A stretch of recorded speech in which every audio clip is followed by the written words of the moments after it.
Hello and welcome. Welcome everyone to Pwn School.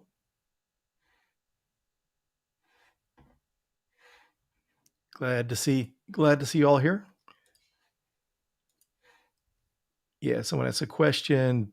Did I miss the Denton meetup? No, you didn't miss the Denton meetup. The Denton meetup is the third Monday of the month.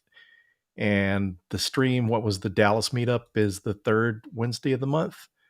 And so some weeks they both fall on the same week, but this is one of those months that Pwn School Denton falls next week. It's looking like that we're going to.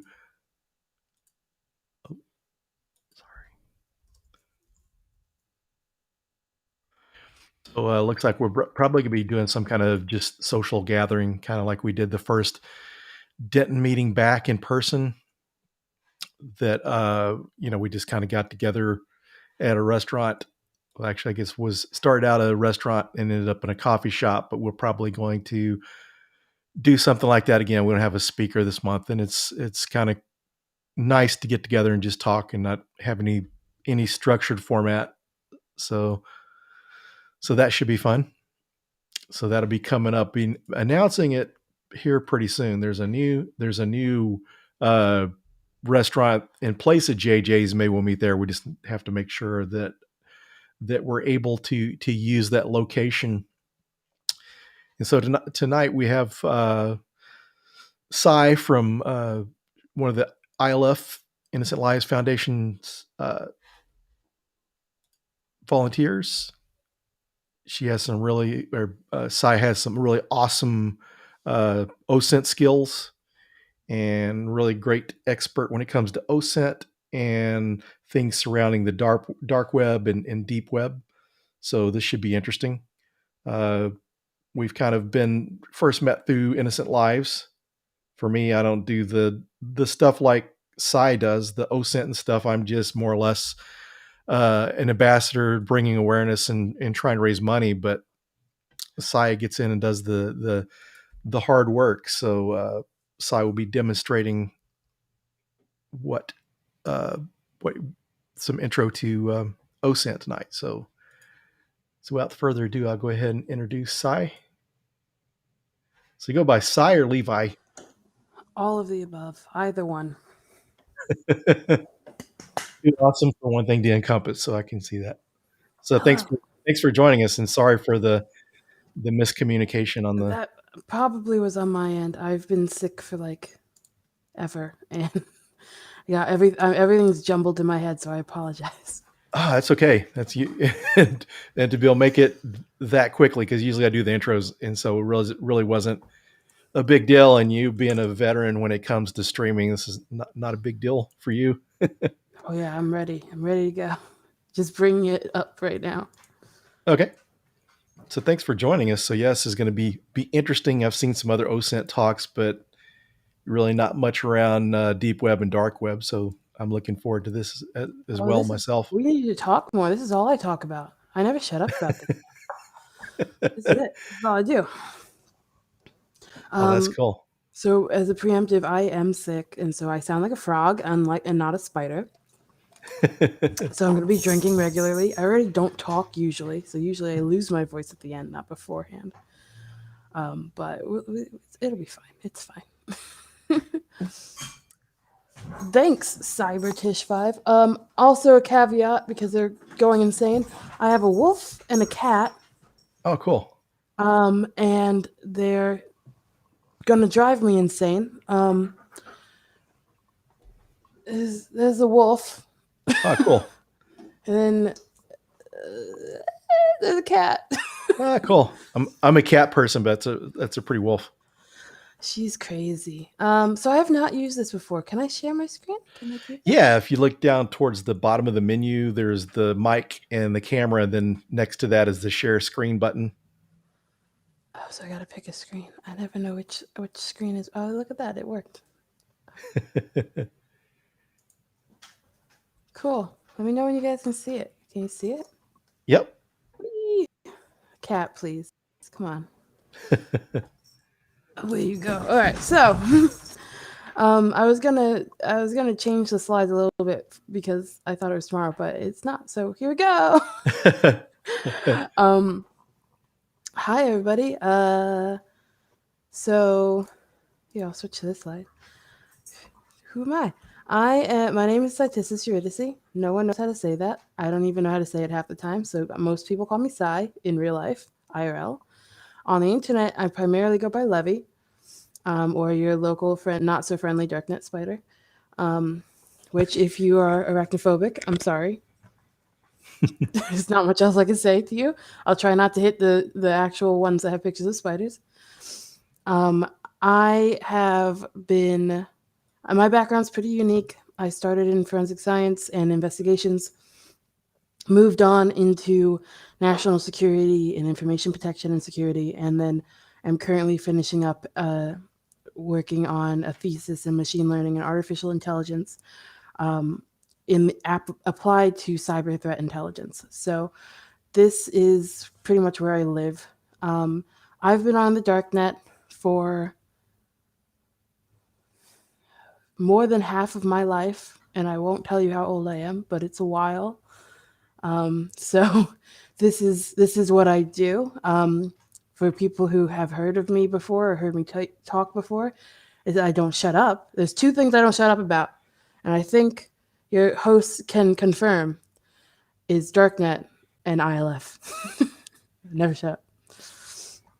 So I was told that this is really okay if I just do my little intro to OSINT that I did. I did a similar talk for DEF CON 2 years ago, and the focus is on the different levels of the internet. Ooh, good question. I don't know how to say your Twitch name. ILF is the Innocent Lives Foundation. It's a nonprofit organization focused on identifying predators online, targeting children, and turning over the evidence to law enforcement. They're a fantastic organization, and I will provide 1,000 links if that's what you guys want. I'm always out here to let people know about ILF. But for the talk today, I'm going to go over the levels of the internet and what kind of OSINT we can find at each level. So please bear with me as I frog my way through this. Um, Side note, onions have layers, um, just like Shrek. So we're going to talk mostly about OSINT, and I'll talk a little bit about cyber threat intelligence if anybody's interested. I don't know if anyone is.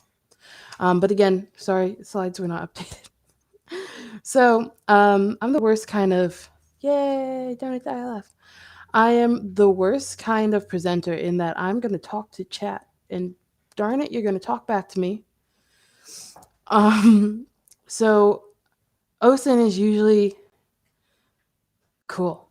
OSINT is usually defined as, at least in our sphere, by Michael Basil, as any intelligent product from publicly available information that's collected, explored, disseminated, timely manner to appropriate audience, blah blah blah blah blah, all that fun stuff, right? So I like that you guys like talkers. I like this crowd. How have I not spoken to this crowd before? You guys are great already. Wow. So how would you guys define open source intelligence? Whether you've done it before, whether you haven't done it before, what is OSINT to you? Because just because we have like an industry definition doesn't mean everybody follows it. And I love this platform. You got all the cool toys. Advanced Googling, that is definitely a component. You're not wrong.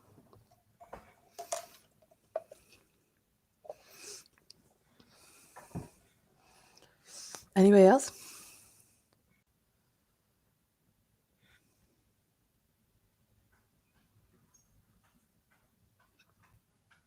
I'm a man. That's awesome that you want to volunteer for ILF. Sourcing data in the public domain. Anything freely available. Basically, some people will try to interact with people while doing OSINT to gather intelligence, almost like social engineering. It's definitely part of it, but You don't need to do that to gather a lot of information, scaring your friends. That's an accurate statement. I definitely have scared friends and coworkers and bosses before. Yeah, that's definitely true.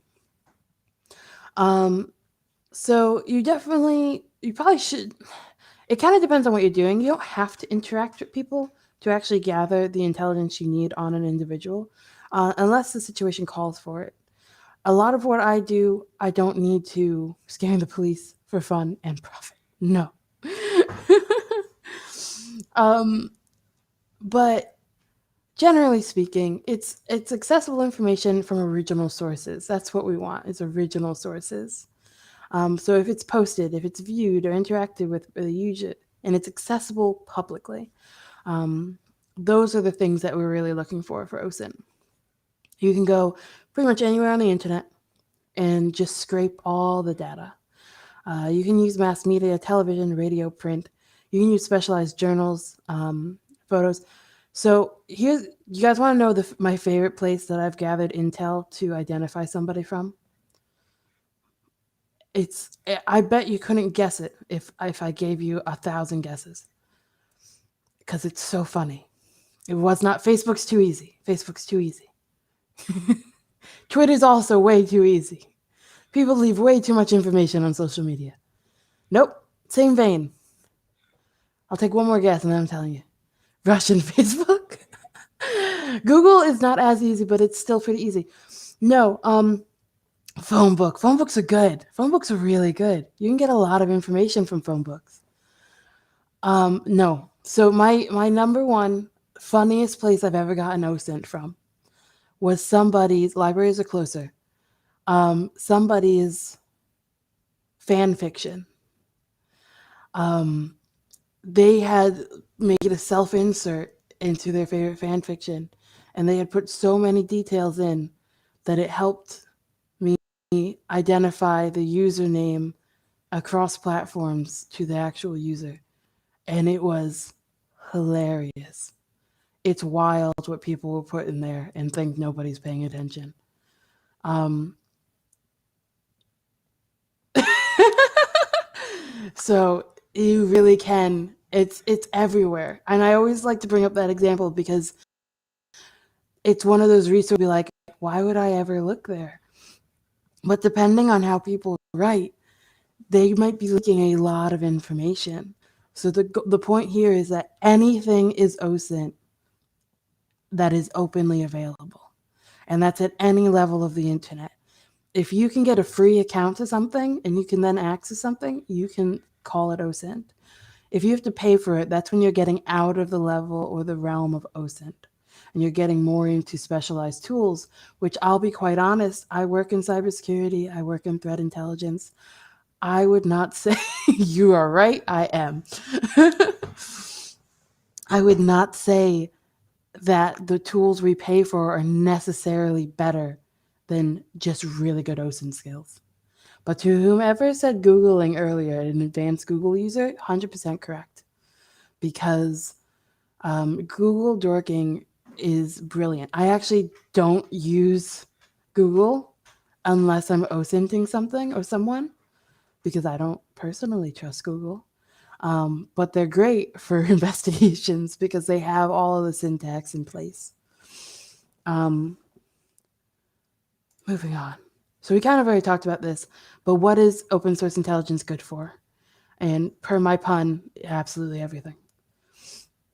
So you can use it for a lot of stuff. You can use it for internal training for a company, which I've done and I was in charge of. I've used OSINT to check for espionage against the company I used to work for. I used OSINT to figure out how to phish people and specialized targets. You can understand your own threat profile as well as the threat profiles of others. Who's targeting your industry? Who's attacking you? Who is trying to get in? Who are your quote unquote enemies? You can also really focus on beating some of your friends at OSINT CTFs, specifically the Trace Labs CTF, which I haven't participated in because I've been a judge since the last time I participated. You can do it for volunteering, like for ILF or other organizations.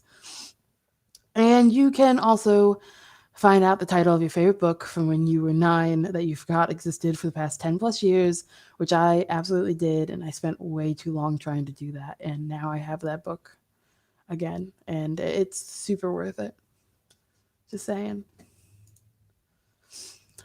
One question I get asked a lot is OSINT legal? And the short answer is usually yes.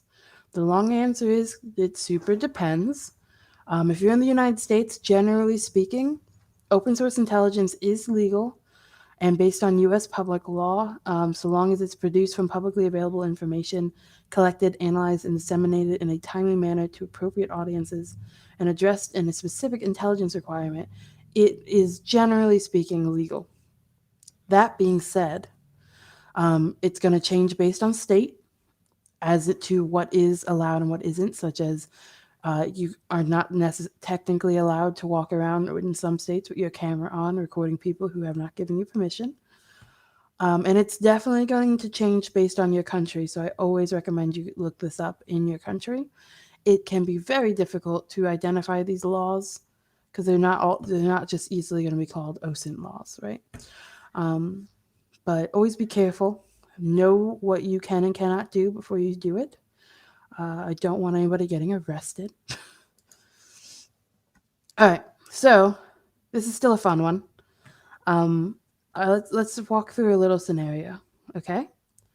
Do you think it's okay to go through publicly available dumps like password dumps? What do you want to do with it? What are you trying to do with it? Yeah, it's fine.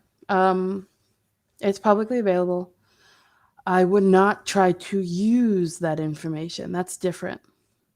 Going through it to identify stuff. Let's say, all right, so have you guys heard of the Trace Labs CTF? It's a great example for this. I'm gonna wait for an answer. Take a drink while I wait. Han Muncher, that's a great name.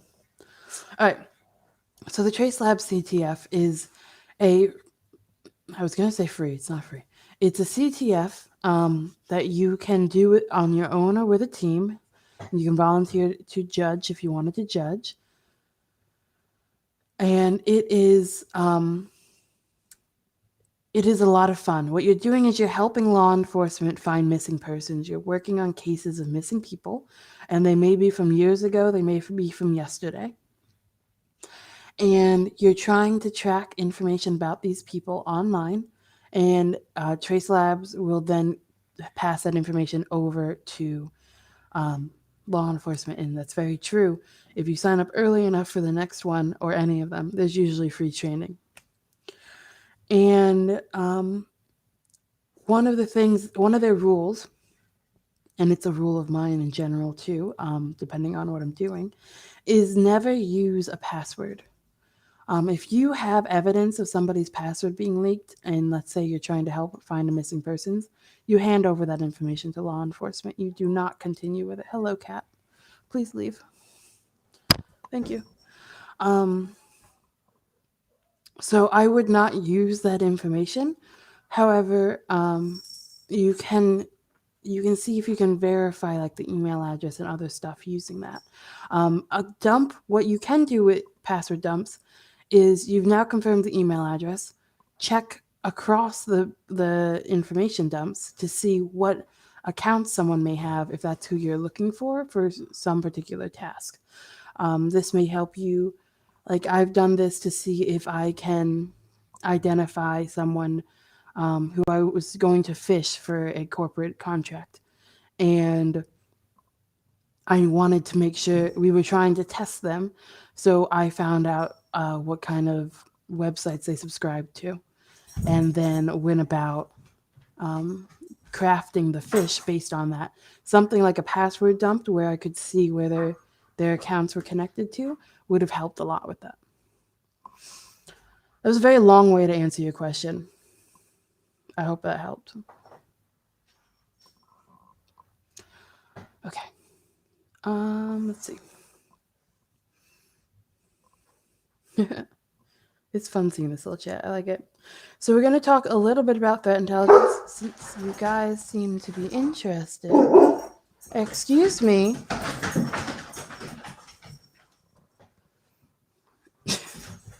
Um, so we'll talk a little bit about threat intelligence. So let's go through this scenario. During the pandemic, you're working from home. Everyone's working from home. Real life, hitting hard here.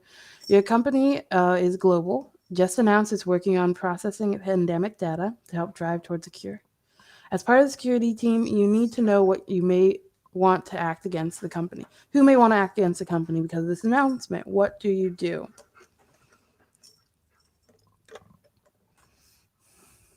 Oh, don't joke about squirrels. There are squirrels outside. Wolf will go after squirrels. Can you please stop it? Stop. So, what would you guys do? What do you think? If we are trying to identify um, who may want to act against our company, how would we go about finding that information out? Any ideas? Any tools? What are we thinking? Go away. Honeypots are fun. You can set those up. Big fan of honeypots. I think they're super fun.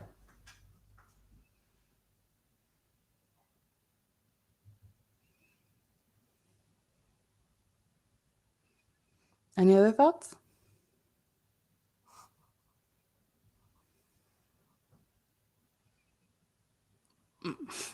We're gonna call the company MITRE. What? I'm gonna guess you mean the MITRE attack front. Excuse you. Hang on one second.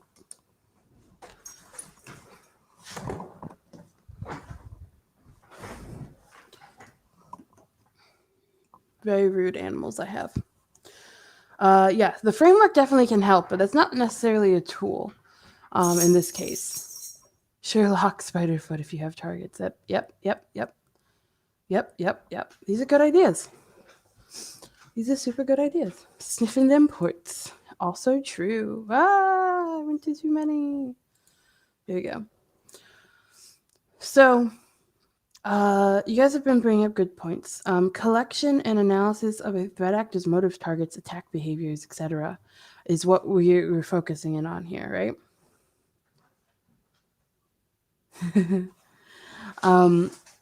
Now, you guys mentioned you liked the idea of cyber threat intelligence, so I'll dip into that a little bit.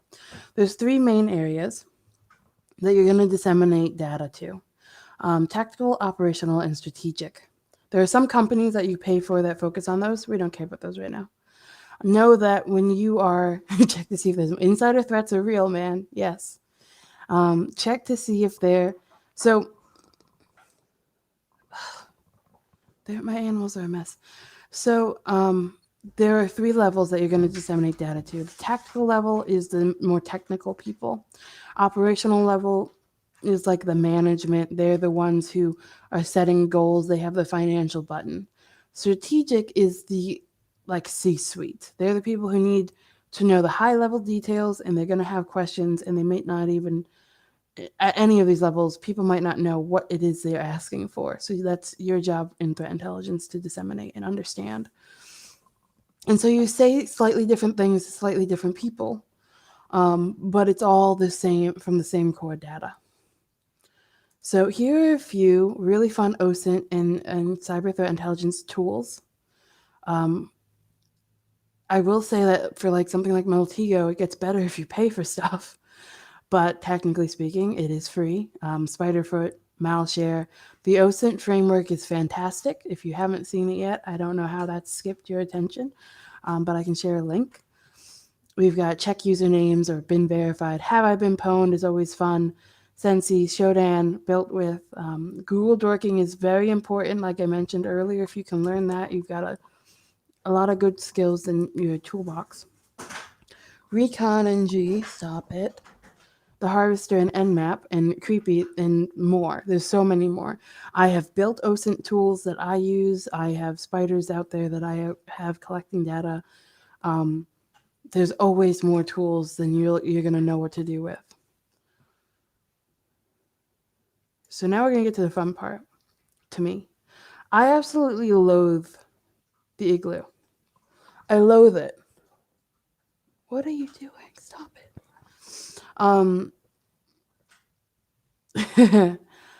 I I hate the not the igloo. I'm sorry, iceberg that people use for this stuff. And thank you for putting the OSINT framework link in here. Um, it's so deceptive because it's not even kind of true. Um, there's three levels to the internet at a high level. There's the clear net, the deep web, and the dark net. And I've literally put this iceberg here to tell you that it's wrong. The way I tend to look at this is that the internet is more like the ocean. And in order to access certain parts, you need different types of equipment to get there. Um, but that it's all the ocean. Um, because this is not accurate. So, ClearNet, real quick. You've got the different. Oh, listen. I've seen dark things on the surface web. Listen, I had a competition in May, I think, when I was on a podcast. We did a competition on Twitter that people could ask me what it is they wanted to see. What did they think I couldn't find on the ClearNet that they thought I could find on the dark web? And not one person could come up with something. Because anything you can think of that is real bad on the darknet, as far as I'm concerned, can be found on the clear web or the clear net. Absolutely. All of those horrible things people always assume the dark net's all up and about, they're on the clear net. You want to talk about red rooms? They're on Facebook. Somebody live streamed a murder on Facebook a few years ago. You want to talk about trafficking? It's on Craigslist. It's on Facebook. You want to talk about um, literally anything. Drugs are on Reddit. They're on Craigslist. They're on Facebook. All of these things are everywhere. So I focused my initial intro to the darknet was me specifically going out and being like, people are hyping up way too much. Um, and the darknet is not as bad as people make it out to be. It's just like anywhere else. You just need to have special access to it, and you want to take some precautions because when you give people the ability to be anonymous, that's when people get crazy. And the more anonymous someone can be, the more they're unleashing their hubris. They're losing the societal restraints in some cases, not all people. And that's when things can get dangerous. But you find that on 4chan, let alone on Tor. So, yeah, people sell drugs on Instagram, Twitter. Like, I've seen these all over the place. You'll find anything you want to find. There's a cop from New York who wanted to be a cannibal, and he went and he posted on a forum. The forum was not on Tor; it was just a forum. Um, so that is what it is. Um, but just for definition's sake, so you guys know what I'm talking about. When I say the ClearNet, I'm talking about anything that's indexed by search engines like Google or Bing. My personal favorite search engine is DuckDuckGo. Um, and it's a very easy high level definition. That's really all you need for the ClearNet. Some people are like, that's it. Yes, that's what it is. If it's indexed, that's it. So I can get to my bank website via Google, but I can't get into my bank account via Google. That means there's something different there. What that gets to is the deep web, which is the part of the internet where you need to log in. You have some other information. So via Google. So it's if you're talking to people, if some of you are logged into Twitch or YouTube right now, you logged in. Um, Otherwise, you wouldn't have access to this chat in most cases. Um, if you wanted to log into your bank account, your school account, you wanted to talk to people on Discord, you wanted to go play World of Warcraft, go to the DEF CON forum, play a game on Steam, any of these things, you would be accessing the deep web because of the fact that you have to get behind some kind of block. Gulag. um, so that's really all that the deep web means. And then you're taking that. Oh, that's sad. You should come hang out for ILF game nights, Lord Caffeine. Um, Then you take this a step further and you get to the darknet, where you need question. Not that I have. Not aware I have thought about it. Yep, you are technically in the deep web right now. Most people don't think about this way, but I do. So then we have the darknet, which is a specialized software or knowledge required to access the communications and the networking system. This is an umbrella term, and then you have dark webs beneath that for Freenet, I2P, and Tor. Um, these are pretty simple. Uh, Most people understand Tor, but all of these kind of have a similar networking basics behind them. You can do that. You can use any level of the internet to get free learning resources. Will I be hunted by Hitman for looking? No, absolutely not. I mean, no. This is not the game. Welcome to the game. And I don't mean, some people ask me these questions seriously and some don't. I don't know which side you're on, so I'm not laughing at you. It's just the variety at which, or the range at which, fear of the darknet has spread, and what people have come to understand it as, is really funny to me, just because it's just the internet. It's the same as, if you go on Reddit and then you go on Dread, which is the Tor version of Reddit, you're going to see the same kinds of people there. It's not much different. It depends on the investigation. So the question is, what are your preferred methods for covering your digital footprint when doing investigations? It really depends on the method. There are, and it also depends on the tools. So if I'm using Tor versus Freenet or I2P, there's more open source tools available for Tor because Tor is more widely used. I have spiders and other tools that I've designed specifically to be integrated with the Tor network. And it's pretty easy for me to throw up a Tor node and get and just start going through and looking at some of the data. Kind of. It's changed a bit over the past few years, especially with version 3 URLs. But you can set up nodes and learn from that. You can set up servers and all this stuff. So generally speaking, I'm not too afraid of this. I don't recommend you do VPN Tor because you're going to leak data. I think if you're really worried about it, and depending on what you're going to do, your best bet is either to get Tails as an operating system that you can then destroy, though that isn't 100%. You can get a server package, a Linux-based server package, and then go from there. Still not 100%. Either way, I think you're better off getting a virtual machine that you completely clean out, and that you can just reboot from a saved file, either be that Tails or Ubuntu or whatever operating system you like, so that if something happens, you can kill it with fire and not lose your whole machine. Now, that being said, if you come across something that is illegal, like CSAM or some drug paraphernalia, etc., or evidence of some crime, just like with the ClearNet or the deep web, you're going to want to turn that over to law enforcement as soon as possible. And if you do that, your computer's going to be taken. And it's better for that to happen than for you to get arrested. So there's my advice of the day. Turn over evidence.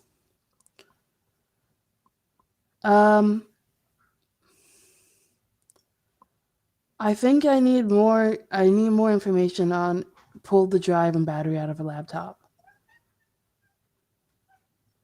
I need more information. You don't need to shred your drives.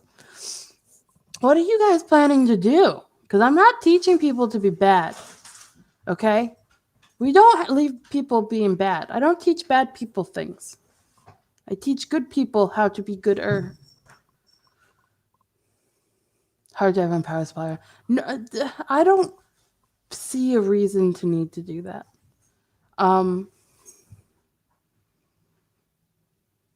It's interesting. I've never really gone into that. I guess that would be if you're talking about primarily a laptop. I know the wipe was Elliot, yeah. Um, I don't tend to do this on. So I have a dedicated computer for investigations. Oh, look, that was the next question. Could you dedicate a laptop to that sort of hunting and turn it over, or is it this that take all your machines to be sure type of situation? I have a dedicated computer. I don't know why people shred their drives. Um, if you're getting rid of the drives, then shred the drives, right? But if you if you don't need to get rid of them, you don't need to shred them. Um, so I dedicate computers to this cause. I have a research computer that I build my tools on. I have this desktop that used to be for investigations, and then I moved it on to being for volunteering stuff. And so I have a different computer that's for investigations. Um, and um, so that is my preferred method. Now, do I still have VMs on those? Yes. Because if I'm really getting down deep into something, I'm going to want to be able to burn that instance, but still have the evidence. Or I want to be able to turn over that operating system, but still have the evidence. Um, and so that tends to be what I do. Is I tend to have a dedicated system for it that is on a DMZ or a demilitarized zone of my network, so it's away from everything else, and that can actually act on the different dark webs in the dark net, to gather evidence and that I can turn over either to law enforcement that I work with, or if I'm doing some work for research or an organization or something, whatever I'm doing that day, who knows. And listen, if I tried to tell you I wasn't mischievous, I would burst into flames. So I'm not going to say that. Um, yeah, I think that answered that question. I read about how things like Tor and Tails are used by both. Yeah, 100% true. So Tor was originally created for the army, but also for the military rather, but also for the trading of data.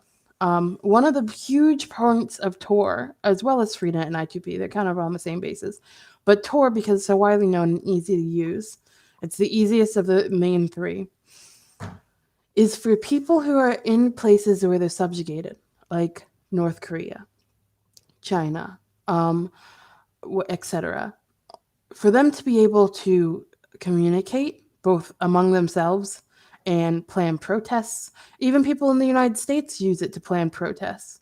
Um, for them to communicate with each other, to communicate with the outside world, to try to find help for problems they may not be able to solve.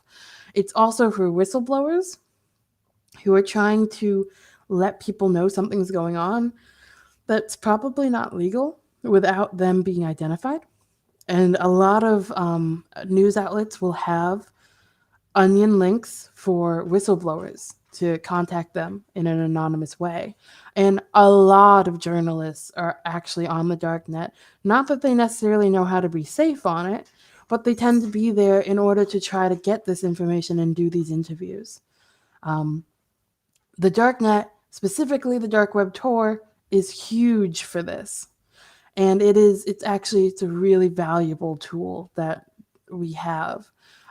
There's a lot of places that wouldn't be able to get help or communicate or plan protests without a tool like this.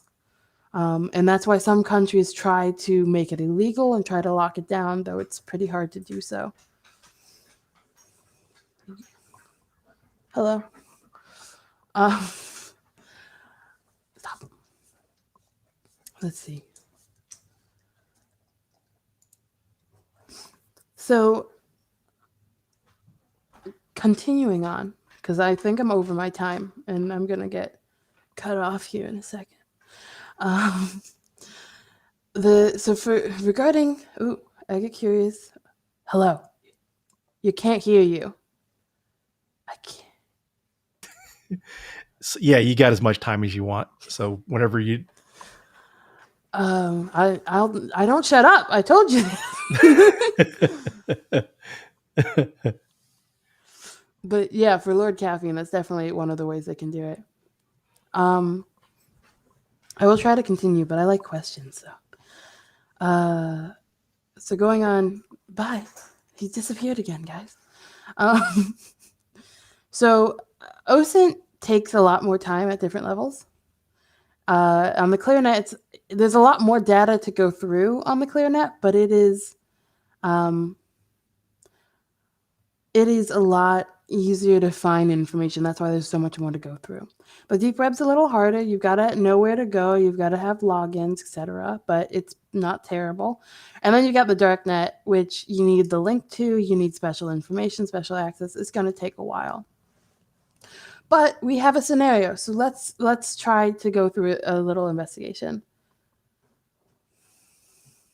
That was a weird notification. Okay. Um, so first off, we're gonna go. When I made this, when I made this, I was like, okay, let's go to Google and let's look up Tor websites, and then we have all these ones. And I don't know if you can see this list very well, but I'll tell you my favorite one, or rabbit hole to fall down, was the one that says the best dark web websites you won't find on Google, because I found it on Google, and I thought that was really funny. So, inside of that, it'll show you different links to different websites, and it's got little screen grabs. So that was pretty cool. Now, unless this has been updated, all of these links. So the first link, the hidden wiki, is dead, almost pretty much. Version 2 links are the shorter ones. Those are going out of style. We're getting rid of those. The second one, the hidden answers, that actually is their V3 link. That one, it will still, well, it would still work. And I think it does still work. But a lot of Onion sites actually switch up their URLs over time in order to avoid getting caught. Not that they're necessarily doing something bad, but if you are a whistleblower site, for example, you're going to be concerned about people trying to hunt down the owner of it, or etc., trying to avoid prosecution. So people tend to be a little protective of their links. There are a million wikis on Tor, so many wikis. So it's really about finding your favorite one, but you can definitely do it. So once you have the link, you gotta meet Tor, and you gotta go to the Tor browser, and then put in your fancy link, and then look here. This one says it right here. New URL. That's the version 3 URL. They're even uglier. Yay! They're just really big. And then once you're in a hub, they're going to have different areas. So do you want to start collecting OSINT free Tor social networks?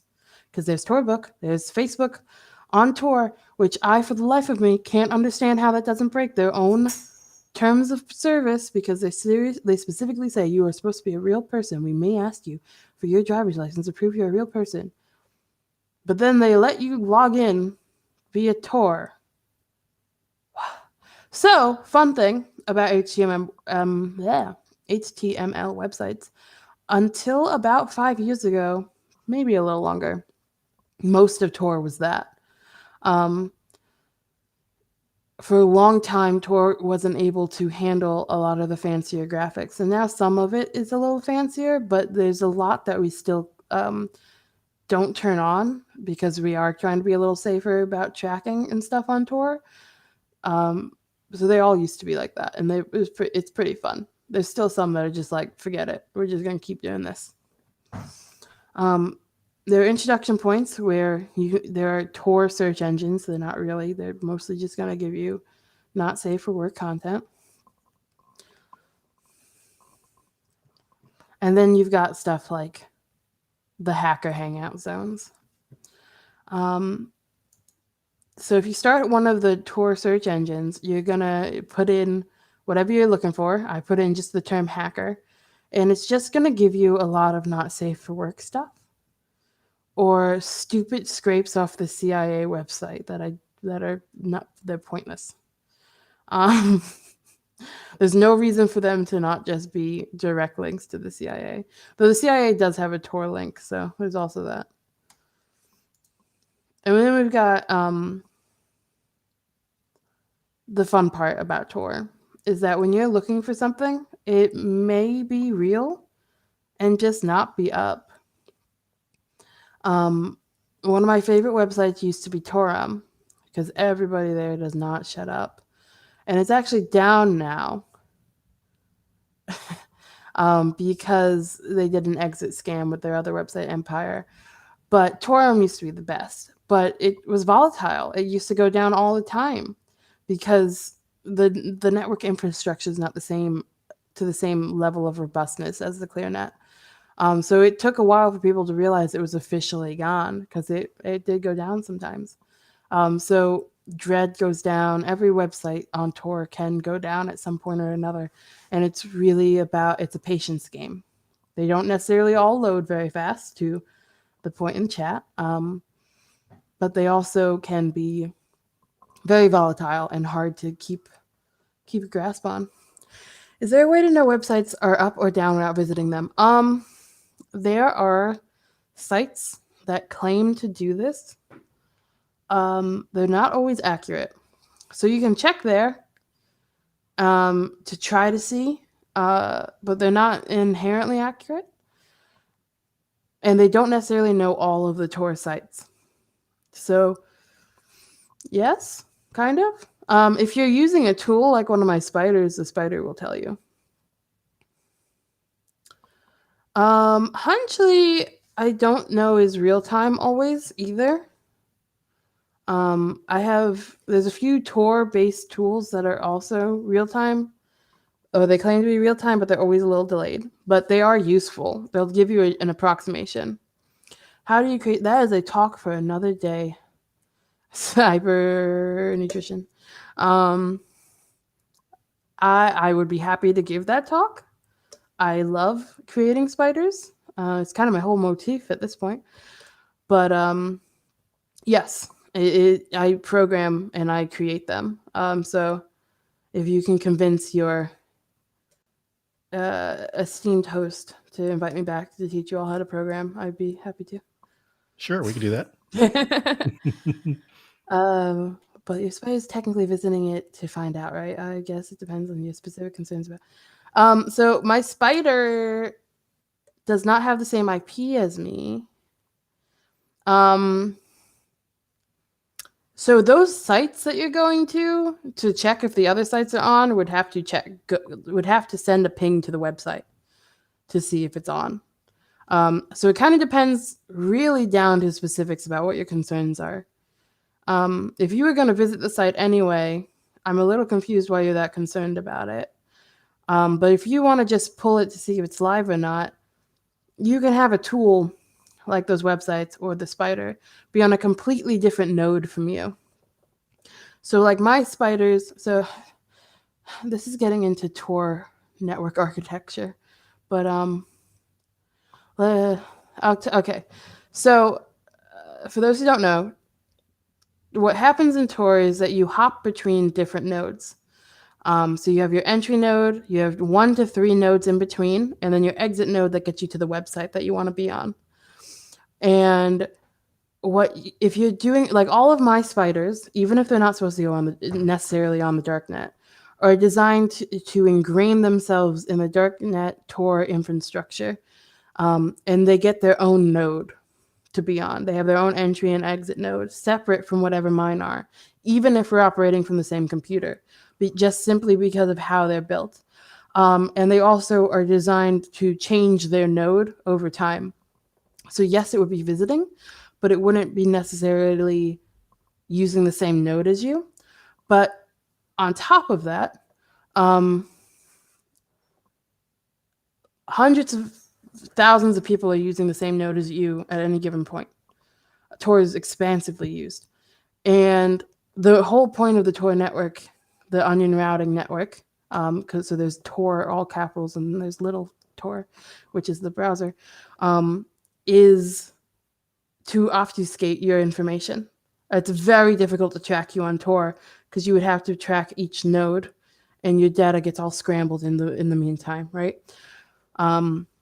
So even if you were using the same node, it's not necessarily getting tracked to the same path or the same place back, if that makes sense. This is hard without a whiteboard. And I just disconnected my drawing tablet. But hopefully that answers your question a little bit. But yeah. I'm gonna fingers crossed that answered that question. Hush. So, basically, that's a very high level of yes, you can do OSINT at any level. Anything can be OSINT as long as you're not paying for it, really. And don't use information that you're not supposed to, like passwords and stuff. And other rules around OSINT really kind of depend on what your goal behind the OSINT is. If you're doing something for work, if you're doing something for like a CTF, it all really kind of depends. But I think that's it for right now. Hopefully that was fun. Yeah, it's very interesting. Thanks for sharing that knowledge with everyone. Yeah. I love this stuff. I never stop. Yeah. Yeah, it's kind of like the pen testing world too. You kind of get obsessed with this stuff, and you kind of Oh have yeah. to. You kind of have to really get good at these things. I think, don't you? Oh yeah. I definitely agree. I've lived definitely Q&A time, and I've lived in this world for so many years that it's just part of me now. And I've helped teach. I've taught classes for badges and like little certifications. I have taught classes at universities or helped teach classes on Darknet and Tor investigations specifically. And I really want to get the stigma torn down a little bit because those biases are really detrimental in investigations. So I'm really just trying to get the bad name cleaned up a little bit. Very cool. What? Look, oh, you got a question. What's one Tor myth that's actually true? Oh, it pops up on the screen. Look at that. You're fancy over here. I can tell you so many that aren't true. Let me think for a second. There's definitely. So first off, let's be pedantic. If it's a myth, it's not true. But if it's true, it's not a myth. No, there's definitely marketplaces. Oh, here's one. This is my favorite one. You ready? So I don't know what the age range for this is, so I apologize in advance. There is a website. I don't know if it's still up. I got to find the V3 link called the Cannibals Cookbook. And it's got real recipes in it that probably were for like a cow tongue and brain or something. But they're talking about human body parts and how to cook them and cure them and all this fun stuff. And that has definitely been brought up as an internet myth, and it is 100% real. I've been on that website. It's wild. It is definitely an HTML site. Last I was on it, which was not, it was within the past year. It is, the people on it are so funny. Some of them probably take this seriously because there are people who are into this, right? Not cannabis, cannibal. There's probably I would guarantee I guarantee there's a cannabis cookbook on Tor because there's one on the ClearNet. I probably can go find it. But yeah, the Cannibal Cookbook is one of my faves. The other one is there. So as everybody heard the phrase, "It cost an arm and a leg." Has everyone heard that one? Yep.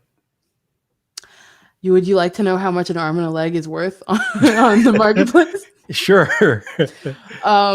Yes, human tastes like pork, except for certain body parts taste like chicken, according to cannibals. We don't need to answer. We don't need to dwell on that one. So, an arm and a leg on Tor went for about $1,542.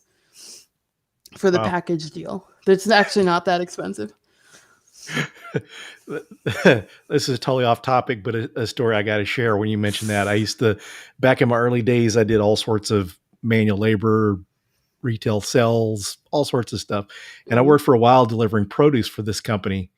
And this one guy was always, we had old vehicles and they just constantly broke down. And one day the owner got upset with this driver, Anthony, because he keeps breaking vehicles, and it wasn't on purpose, but he sits there and tells him, he said, yeah, I know someone that I could pay $200 to break your arm. And the guy said, I'll break my own arm for $200. Oh yeah, there's so much pain people will go through for money. It's wild. This guy might have done it too, but Oh yeah. Maybe it wasn't organic. If you can find organic human resources, let me know because I haven't found that. Nothing. The organic trend hasn't quite gotten there yet. Ooh, look. A real question. Anyone think of exit notes are actually letter agency honey? Oh, 100%. People know that.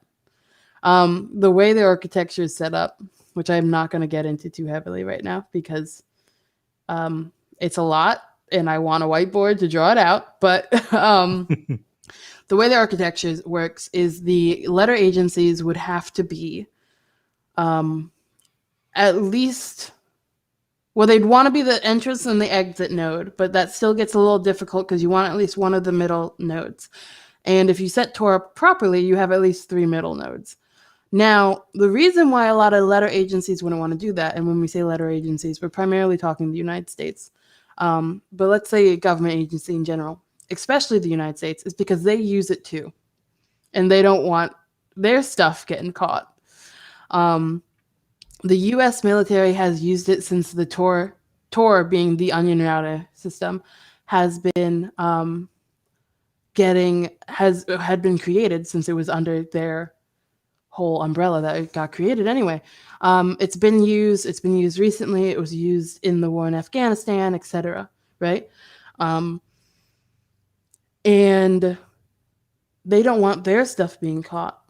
So as Tor gets more popular, sure, government agencies probably have more and more nodes. But I can tell you from working with government agencies, a lot of them also don't know how Tor works. Spoiler alert. It definitely is all situational. If it was that easy to track people on Tor, you would be hearing about takedowns a lot more often. And usually right around now, some of the recent takedowns like Slivco were government takedowns, though that one was available on the ClearNet. But a lot of these takedowns are exit scams where people are getting all the money put into the marketplace and hightailing it out of there. That's funny. it was actually the wrong one I wanted to display. There it is. Question. How powerful can OSINT be in the hands of activists? Yes. So you can bring OSINT to court. You can use it to find missing persons. You can use it to find, if you're really good at OSINT, you can use it to identify corporate espionage. You can use it to identify just general espionage. I can tell you that government agencies use OSINT skills. OSINT skills are highly sought after, and they scare people like nothing else. It's great. I terrified my boss one day. It's a lot of fun, and it's a really good thing to have. And if you ever have somebody in an interview ask you about OSINT, talk about it. Explain what it is, because maybe they don't know, or maybe they're just trying to see how into it you are. There's a lot of different types of OSINT, so focusing in on what you want, that's the fun part. That's the really cool part. Yeah, and I think as far as activist goes, if someone's an environmental activist, they can get information on the organizations they're protesting or whatever. Find locations. Yeah. So an activist like the Black Lives Matter, for example, that one comes to mind because there was a lot of OSINT going on initially in that one. You've got stuff like protests in Ferguson. You've got eco people. There's a fine line between activism and hacktivism when we get into these topics too. Write a book. People have been telling me that, and I'm eventually probably. And you just got to be careful what you use this for, right? What does Uncle Ben say to Spider-Man? With great power comes great responsibility. Yeah, listen to him. He knows the things. That was on my slide deck for my classes each semester when I was teaching my students about ethical hacking. Yeah. So, there's a comment here. I love this comment. I feel like if you're generally a nosy person, OSINT would be right up your alley. Listen, I am of the boot camp. I am of the camp that believes that all moms have magic OSINT powers. Because if you let a mom on Facebook, you'll suddenly find out that your third cousin, twice removed, got married in Barbados and got divorced the next day and has 3 illegitimate children. Like, you'll, out of nowhere, no one understands. Like, I am fully in the camp that there's like some magic power that moms have on for like social media OSINT. I don't even go on social media, and my mother has never been on Twitter, and I got her into the Trace Labs CTF, and she was tracking this stuff even after. She was like, "No, I'm gonna find this child and bring her home." And she wild. It was wild, mom powers. Wild.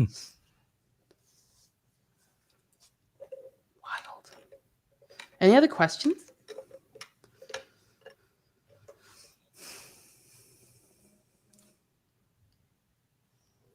Doesn't look like we're having any, but actually, one of our viewers tonight, Cyber Tish, she's taking some classes and they're starting to cover OSINT, so the timing of this was perfect for her. Cool. I am always up for talking about this stuff. I post about it on my Twitter all the time. I work this day in, day out, so definitely if anybody ever has questions, they can come hang out for me. It's a good non-Tor source to learn about Tor. Me.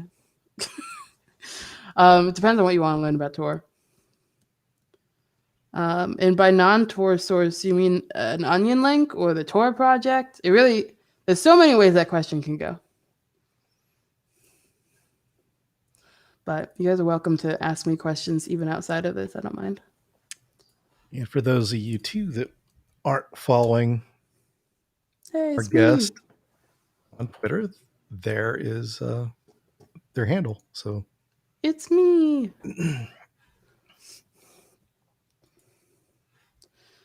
Surface web. That doesn't really narrow down the question. What kind of stuff about Tor do you want to learn? There's a really bad book if you want to read a horrible book that I still have to put my review up because I complain about this book at all possible points in time. It's a horrible book. There's that. I can tell you that book.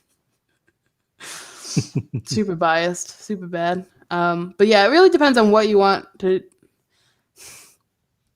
If you want to learn about Tor in general, I would just go to the torproject.org and get the stuff from them.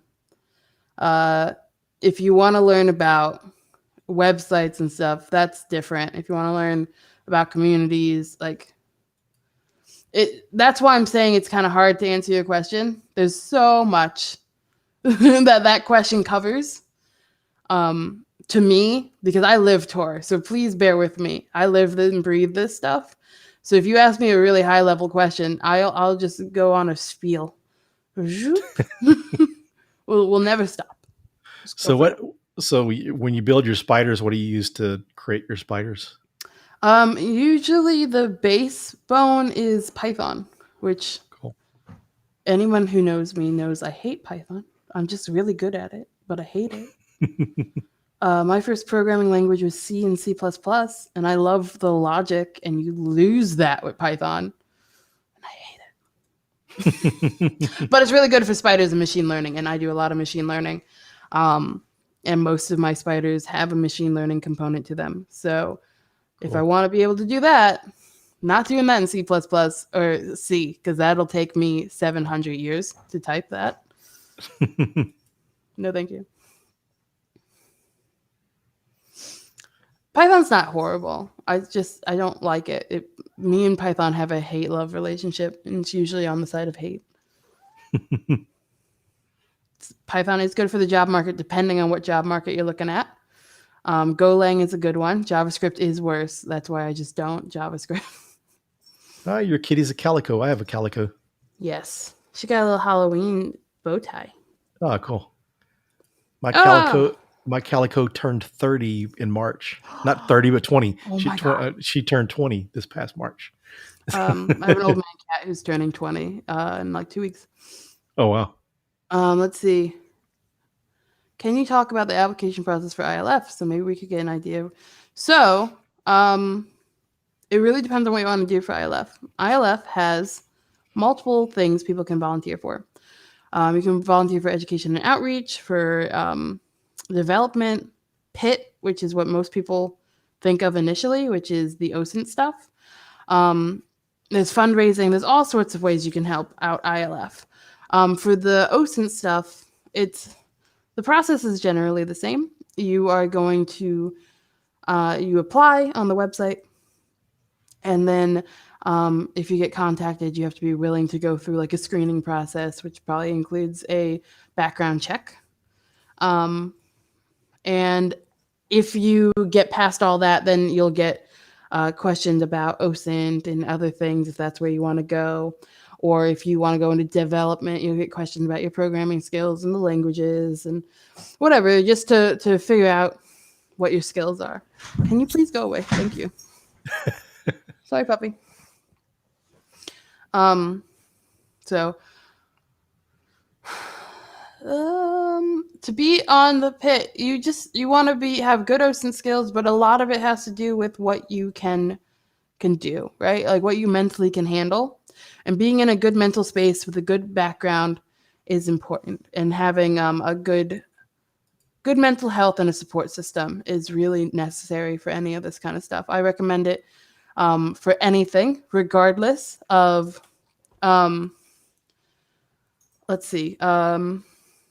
regardless of what kind of OSINT you want to get into, because a lot of this can get really heavy.